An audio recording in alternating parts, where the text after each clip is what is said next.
probably like a low end luxury provider or kind of a high end middle market provider, kind of based on what we do. I mean, our finish outs are, to a nice home, but we're not necessarily going like super, super high end custom, because we've kind of have figured out over the years, again, the quality of the kitchen is going to matter to the chef, going to matter to those things, but you don't, if you have a Bosch appliance versus a GE appliance, it's not going to impact the resident's experience at all, right?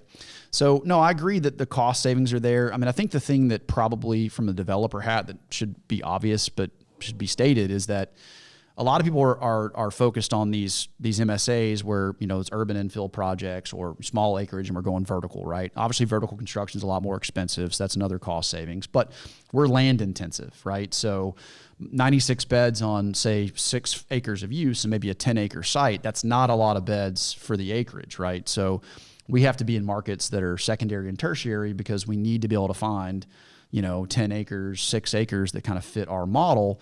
And so I think from a land perspective, that probably changes the types of markets this would work in. Like obviously think about trying to get 6 acres in San Francisco, right? It wouldn't work.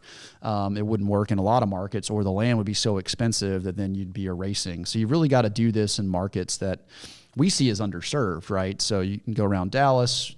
It always makes it on the top 5 most overbuilt list, but there's nobody in the boardroom talking about Midlothian, or nobody in the boardroom talking about Denton, Texas, where the project that Lucas came to look at. So we love those secondary and tertiary markets because we think suburbs are going to play a really important part kind of in the American growth story over the next couple of decades.